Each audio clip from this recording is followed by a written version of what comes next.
Senhor Deus e Pai, pedimos Teu Espírito Santo a nos dar entendimento que vamos estudar agora na Tua Palavra, Apocalipse capítulo 21. Em nome de Jesus. Amém. Vamos lá. Apocalipse capítulo 21. E vi um novo céu e uma nova terra, porque já o primeiro céu e a primeira terra passaram, e o mar já não existe. E eu, João, vi a santa cidade, a nova Jerusalém, que de Deus descia do céu, adereçada como uma esposa ataviada para o seu marido. E ouvi uma grande voz do céu que dizia: Eis aqui o tabernáculo de Deus com os homens, pois com eles habitará, e eles serão o seu povo. E o mesmo Deus estará com eles, e será o seu Deus. E Deus limpará de seus olhos toda a lágrima, e não haverá mais morte, nem pranto, nem clamor, nem dor, porque já as primeiras coisas são passadas. Que promessa, né? E o que estava sentado sobre o trono disse: Eis que faço novas todas as coisas. E disse-me: Escreve, porque estas palavras são verdadeiras e fiéis. E disse-me mais: Está cumprido. Eu sou o Alfa e o Ômega, o princípio e o fim. A quem quer que tiver sede, de graça lhe darei da fonte da água da vida. Quem vencer herdará todas as coisas, e eu serei seu Deus, e ele será meu filho. Mas quanto aos tímidos, e aos incrédulos, e aos abomináveis, e aos homicidas, e aos que se prostituem, e aos feiticeiros, e aos idólatras, e a todos os mentirosos, a sua parte será no lago que arde com fogo e enxofre, que é a segunda morte, a Nova Jerusalém. Então, antes de lermos a descrição aqui da Nova Jerusalém, nós temos aqui a descrição de Apocalipse 21, de um novo céu e uma nova terra. No caso ali que o mar já não existe, no original grego, não fica dúvida assim se será que não vai existir mar? Não, ele está usando no mesmo sentido de um novo céu, uma nova terra, então o mar já não era como antes, entende? Então, um novo mar, é isso que ele quer dizer na forma da construção dele. Tem um texto em Zacarias, capítulo 9, que nós temos mais luz a respeito disso, porque é um texto que vai falar a respeito da nova terra, como será ela. Então, Zacarias capítulo 9, o verso... Vamos lá, Zacarias capítulo 9...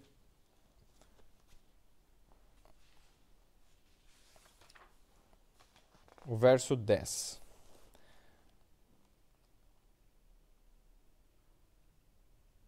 E de Efraim destruirei os carros, e de Jerusalém os cavalos, e o arco de guerra será destruído, e ele anunciará paz aos gentios, e seu domínio se estenderá de mar a mar, e desde o rio até as extremidades da terra. Interessante aqui. Esse cumprimento total dessa profecia, Jesus ainda não cumpriu. Inicialmente, Jesus fez, quando ele esteve aqui na terra, o verso 9 coloca de uma cena que ele estava aqui na terra. Alegra-te muito, ó filha de Sião, exulta, ó filha de Jerusalém, eis que o teu rei virá sobre ti, justo e salvador, pobre e montado sobre um jumento, e sobre um jumentinho, filho de jumenta.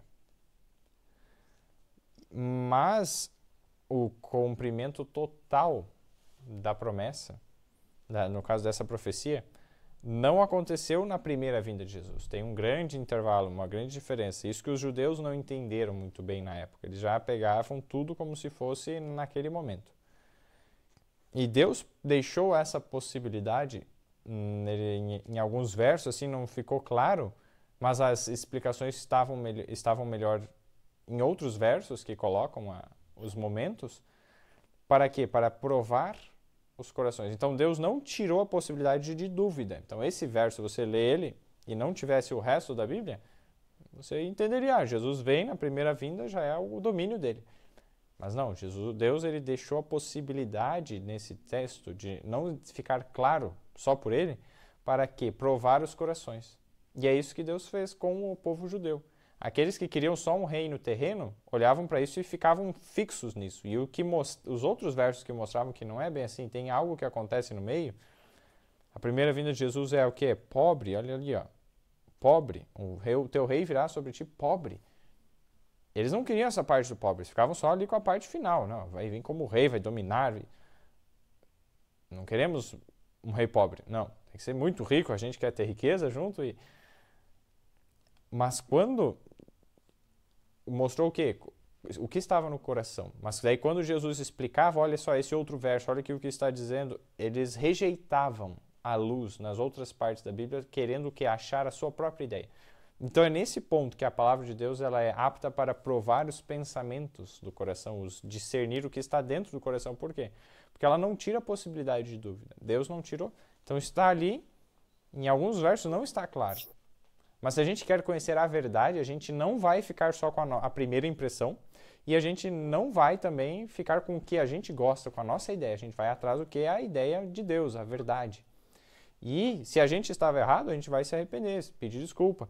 Então, por exemplo, tinha uma ideia errada, eu pensei, estudando lá em Sodoma e Gomorra, que eu pensei, não vão ressuscitar no juízo. Porque existe uma possibilidade quando você está lendo ali, só que é uma ideia que veio da minha cabeça, porque tem um texto, num outro local, lá em Mateus, que Jesus disse que no dia do juízo vai se levantar Sodoma e vai condenar aquela cidade, Corazim lá. Ou seja, no futuro, elas vão se levantar novamente, os habitantes.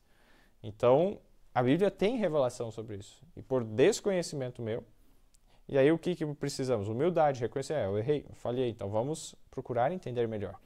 E é isso que a Bíblia, a palavra de Deus, prova também, se nós estamos buscando ser como Jesus, que era manso e humilde, né? E se nós erramos, por exemplo, se nós erramos, nós vamos reconhecer o nosso erro e pedir perdão e aprender a verdade, aprender o certo.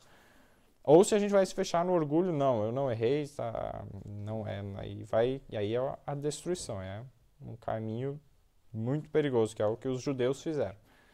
E o resultado disso foi que eles se fecharam no egoísmo deles e acabaram matando o próprio Jesus, né? Não eles que mataram, mas fizeram de tudo para matar.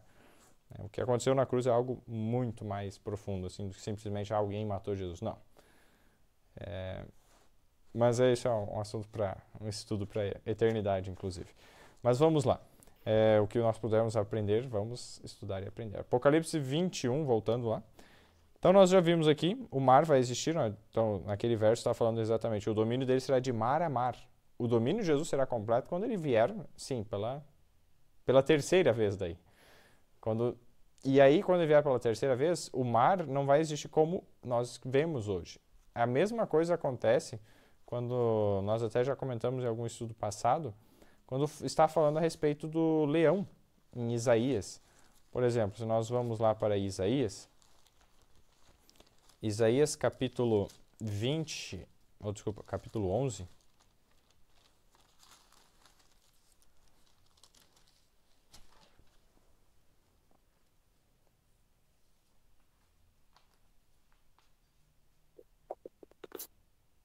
Isaías capítulo 11,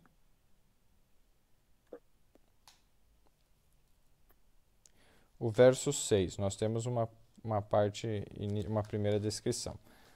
Vamos ver aqui, Isaías 11, verso 6.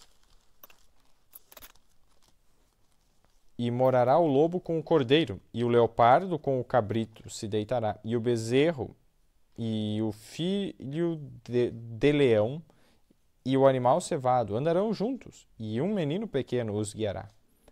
Então, o lobo e o cordeiro juntos, o bezerro e o filho de leão e o animal cevado juntos. E aí quando nós vamos lá no verso 9, Isaías 11, 9. Não se fará mal nem dano algum em todo o meu santo monte, porque a terra se encherá do conhecimento do Senhor, como as águas cobrem o mar. Então vocês percebem aqui que ele está falando que haverá leão na nova terra. Ele vai estar junto com os outros animais, com o bezerro. Então o filho do leão não vai comer o bezerro. E quando nós vamos para Isaías 65, o verso 25, nós temos também essa descrição. Como é que vai ser? Que haverá leão. E como é que o leão vai agir? Então vamos lá, Isaías 65, verso 25. O lobo e o cordeiro se apacentarão juntos, e o leão comerá palha como o boi, e pó será a comida da serpente. Não farão mal nem dano algum em todo o meu santo monte, diz o Senhor. Então, o leão vai ser diferente do que nós conhecemos. E quando nós vamos agora para Isaías 35, o verso 9, nós entendemos qual que é a ideia, o significado, quando Deus diz, em Isaías 35, 9, ali não haverá leão, nem animal feroz subirá a ele, nem se achará nele, porém só os remidos andarão por ele.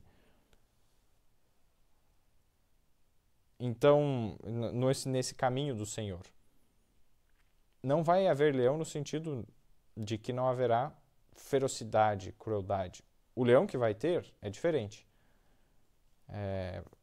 E a mesma coisa o mar. O mar que hoje separa os povos, separa as pessoas, as nações, não vai mais existir. Então, Apocalipse 21, quando diz assim que o mar não existe, também tem esse sentido. E também vai ser um novo mar, uma nova forma. Assim como o céu, não vai ter o mesmo céu que antigamente, vai ser um novo céu. Não vai ser a mesma terra, vai ser uma nova terra. No sentido de que não exatamente tudo novo. Não, a estrutura que está aqui, mas vai ser nova no sentido de renovada. Não de destruir tudo e construir uma outra terra, uma nova terra. Não, mas é renovada. Essa é a ideia, o sentido. De fazer nova o que já tem. Você vai fazer novo, é uma reformar nesse sentido. E aí, quando ele vai ver a Nova Jerusalém, no verso 2, ela aparece como uma esposa, toda arrumada. E aí vem assim o verso 3, e eu vi uma grande voz do céu que dizia, eis aqui o tabernáculo de Deus com os homens. Ou seja, o tabernáculo seria local de morada de Deus. Então Deus estará se mudando para a terra. Deus vai vir de mudança para a terra. Tabernáculo de Deus com os homens, pois com eles habitará. E eles serão o seu povo, e o mesmo Deus estará com eles e será o seu Deus. Amém? Olha que tremendo, que incrível isso.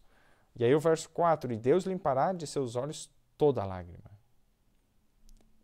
Como que Deus vai limpar dos olhos toda lágrima? Não é que ele vai ficar secando as lágrimas de todos para que eu não fique chorando e tal. Mas como? Ele vai na raiz das lágrimas.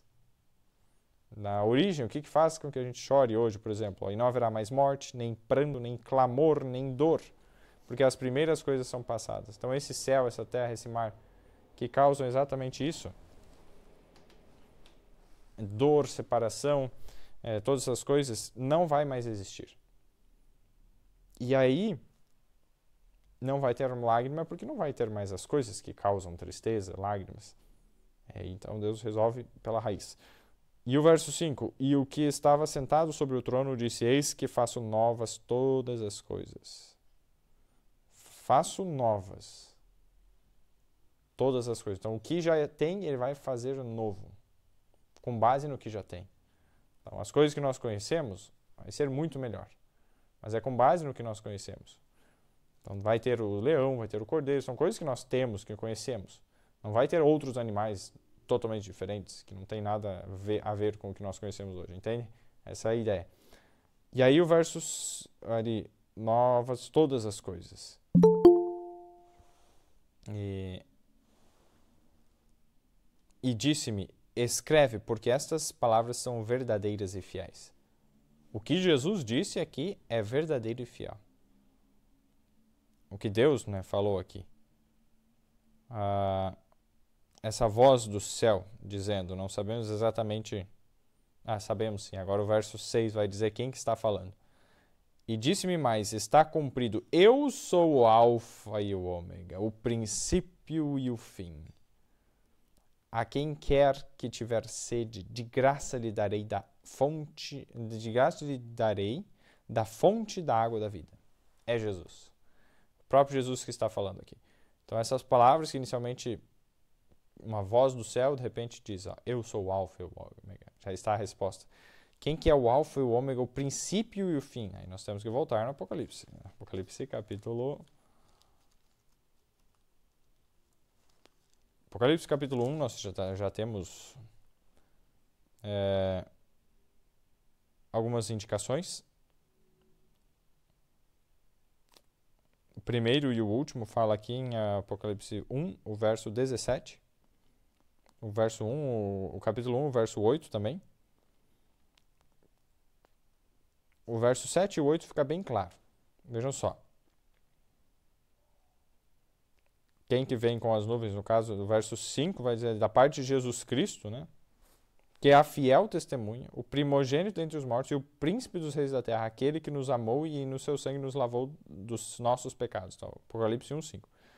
E verso 6 ao 8. E nos fez reis e sacerdotes para Deus e seu Pai. E a ele glória e poder para todos sempre. Amém. Eis que vem com as nuvens, e todo o olho o verá, até os mesmos que o traspassaram, e todas as tribos da terra se lamentarão sobre ele. Sim, amém. E o verso 8. Ó, eu sou o alfa e o ômega, o princípio e o fim, diz o Senhor, que é e que era e que há de vir, o Todo-Poderoso. Então ali, exatamente quando ele fala que ele está falando com ele, né? E o verso 17, nós vemos assim: e quando ouvi, caí a seus pés como morto, e ele pôs sobre mim a sua destra, dizendo: e não temas, eu sou o primeiro e o último. Que interessante isso.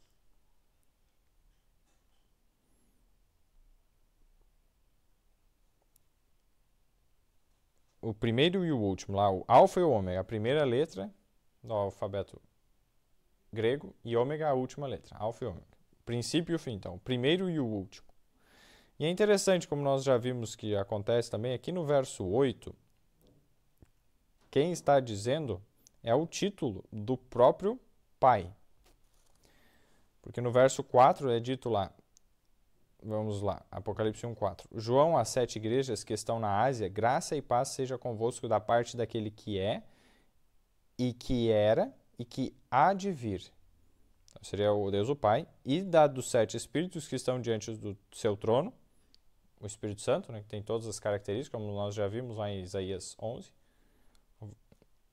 e no estudo passado, e aqui no verso 5, e da parte de Jesus Cristo, que é o que? A fiel testemunha, primogênito dentre os mortos. E ainda no final, eu sou o alfa e o ômega. Ele usa o título, o princípio e o fim, que há de vir. E esse que é interessante. O que era e o que é. Desculpa. Vamos ler de novo o verso 8. Eu sou o alfa e o ômega, o princípio e o fim, diz o Senhor, que é e que era e que há de vir, o Todo-Poderoso. Então, vejam, aqui é como o mesmo título que usa para Deus o Pai, aqui está dizendo que o alfa e o ômega é. Então, dá a entender que é Deus o Pai. Deus o Pai tem esses títulos. Ele é isso também. Mas quando a gente vai no verso 10, o verso 11, verso 10 e 11. Eu fui arrebatado no Espírito no dia do Senhor, e ouvi detrás de mim uma grande voz como de trombeta, que diz, verso 11, que dizia: eu sou o alfa e o ômega, o primeiro e o derradeiro. Aí o que vês, escreve. E aí ele se vira para ver quem estava falando com ele. No verso 13 ele vê, e no meio dos 7 castiçais, um semelhante ao Filho do Homem. Exatamente, ao Filho do Homem. E aí vai dando que era a roupa comprida, de cabelos brancos, os olhos como chama de fogo. E tinha, o verso 16, e tinha na sua destra 7 estrelas, da sua boca saiu uma aguda espada de 2 fios, a mesma que sai lá em Apocalipse 19, que nós lemos, do que está montando o cavalo branco. E o seu rosto era como o sol. E aí ele caiu como morto. E aí esse mesmo ser que disse, no verso 11, eu sou o alfa e o ômega, ele diz, eu sou o primeiro e o último, no final do verso 17. Eu sou o primeiro e o último, no verso 18. E o que vivo e fui morto, mas eis que estou vivo para todo sempre. Amém. E tenho as chaves da morte e do inferno. Olha que incrível. Já no primeiro capítulo de Apocalipse, a gente vê que Jesus tem os mesmos títulos, a mesma posição, o mesmo poder que Deus o Pai. Porque Deus o Pai é o alfa e o ômega, o princípio e o fim, diz o Senhor, que é e que era e que há de vir, o Todo-Poderoso. Então, o Todo-Poderoso, Deus o Pai, tem esses títulos, mas Jesus também tem. Quando ele veio na primeira vez, ele não viveu com todo o poder que ele poderia, porque então, ele não veio como um rei com todas essas características, ele veio como pobre, como nós lemos lá. Mas esse poder será dado a ele, muito em breve. Já recebeu todo o poder, mas aí ele falta ainda conquistar o quê? Os corações de muitos, o meu coração, o seu coração, por amor. Ele conquista não por guerra, mas por amor. Aqueles que rejeitarem, aí vem a destruição, mas porque tiveram toda a oportunidade de não aceitar. É diferente de Satanás. Satanás ele vai enganando, se está fazendo o que quer, do jeito dele, beleza. Se pensou diferente e não quer, aí destrói, não dá chance e mata. Esse é o princípio do reino de Satanás. Não tem amor, é sem piedade. Mas Deus não. Então, no seu agir com todos os seres humanos, em toda a história da Terra, ele está mostrando qual é o caráter dele. Satanás também mostrando o caráter dele. E aí, voltando para Apocalipse 21 lá. Então, quem está falando com ele é Jesus. Que é quem na Bíblia nós vemos falando conosco é Jesus. Mesmo no Antigo Testamento, as manifestações de Deus que apareciam, que muitas vezes poderíamos pensar, é Deus o Pai ali falando. Na verdade, era Jesus que está se comunicando. Jesus é o mediador, o que faz esse meio de comunicação, de acesso de nós ao Pai. Poucas vezes na Bíblia, Deus o Pai fala. Às vezes que nós temos certeza que foi o Pai falando, é quando Jesus se foi batizado, Deus falou. Quando Jesus foi transfigurado, lá em Mateus 17, Deus falou. E também numa outra situação que Deus ele fala. Mais uma vez, que daí Jesus, se não me engano, tem mais uma vez que ele pede, e aí Deus fala em João capítulo vamos ver ali. João, a primeira vez no batismo, né, Mateus capítulo 3, no final. A segunda vez em Mateus 17, que aí é a transfiguração. E aí em João. Vamos lá para o capítulo de João. Capítulo 13. Não, capítulo 12.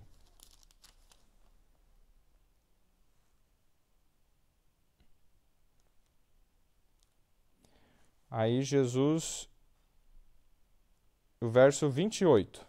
Olha só, essa é a terceira vez que Deus, o Pai, fala, que nós temos assim certeza que é o Pai falando. João 12, 28. Pai, glorifica o teu nome. Então veio uma voz do céu que dizia, já o tenho glorificado e outra vez o glorificarei. E o verso 29, ora, a multidão que ali estava e que a ouvira, dizia que havia sido um trovão. Outros diziam, um anjo lhe falou. E aí o verso 30, respondeu Jesus e disse, não veio esta voz por amor de mim, mas por amor de vós. Então, nos últimos momentos da vida de Jesus aqui nessa terra, na sua última semana, ele estava no templo, uma das últimas vezes que ele estava no templo, ele foi ali falar para os gregos que queriam saber mais, e ali com os gregos que estavam mais abertos para receber a verdade do que os próprios judeus, Jesus pede e Deus revela, Deus fala com ele, e aí já o tenho glorificado, e outra vez o glorificarei, ou seja, Jesus brilha, aparece algo sobrenatural, mostrando que ele é, quem ele é de fato. Mas não veio dele mesmo isso, Deus o deu, porque Jesus não fez nada de si mesmo, para si. Deus, então, só mostra um pouquinho, para as pessoas terem noção de quem é aquele que estava ali, como pobre, como homem, mas que é, na verdade, Deus. Os mesmos títulos, a mesma igualdade com Deus, o Pai. Entende? É totalmente Deus. E aí, voltando para o Apocalipse 21, para encerrarmos, por hoje, né, não vamos ver todo, mas até o verso 8. verso 7, quem vencer herdará todas as coisas, e eu serei o seu Deus, e ele será meu filho. Olha só, eu serei seu Deus, ou seja, Jesus é Deus. E ele está falando ali que quem vencer, se nós queremos ter a Jesus por Deus, nós precisamos vencer. Então há algo que nós precisamos fazer. Essa vitória nós temos que ganhar em Cristo. É Ele que nos dá o poder, é Ele que nos dá a força, mas ela é nossa, pela fé. Ele nos dá para que seja nossa. Entende? É algo, uma experiência pessoal, um aprendizado, uma caminhada da vida toda. E o verso 8. Mas quanto aos tímidos, e aos incrédulos, e aos abomináveis, e aos homicidas, e aos que se prostituem, e aos feiticeiros, e aos idólatras, e a todos os mentirosos, a sua parte será no lago que arde com fogo e enxofre, e o que é a segunda morte. Então, eu lembro quando eu comecei a perceber que eu sempre fui muito tímido. Comecei a aprender isso quando eu era mais criança, assim. Não com os de casa, mas com os de fora, assim, em situações mais constrangedoras ou ambientes sociáveis, assim, com outras pessoas desconhecidas. E aí eu sentia que era errado aquilo. Deus começou a me incomodar, a mostrar que era errado. Aí eu comecei a pedir ajuda a Deus e aí Deus foi mudando o meu coração, meu caráter e me tirando a timidez. Graças a Deus hoje eu já não sou tão tímido, já perdi bastante da timidez. Ainda temos o que aprender, né, melhorar nisso, mas é Deus que vai mudando. Então Ele vai nos fazendo vencer essas coisas que não são da melhor forma, que não são da vontade de Deus. Então vamos crescendo, aprendendo na vontade de Deus. Amém? Vamos só fazer uma oração aqui para encerrarmos o estudo. Senhor Deus e Pai, muito obrigado pela oportunidade que nos deste de aprender um pouco mais nesses 8 primeiros versos de Apocalipse 21. Pedimos o Teu Espírito a nos conduzir, a nos ensinar. Seja o nosso professor. Fala ao nosso coração, guia-nos na Tua vereda. Tira de nós essas coisas que sabemos que não entrarão no céu. Toda timidez, toda incredulidade, toda prática abominável, tudo que o Senhor descreve aqui, prostituição, homicídio, feitiçaria, idolatria, mentira, que nada disso esteja em nós. Limpa o nosso coração dessas coisas, ajuda-nos a vencer se temos qualquer coisa dessas, a vencer no nome de Jesus, a vencer e a que o Senhor Jesus seja o nosso Deus. Esteja conduzindo cada um, pedimos a Tua bênção e agradecemos em nome de Jesus. Amém.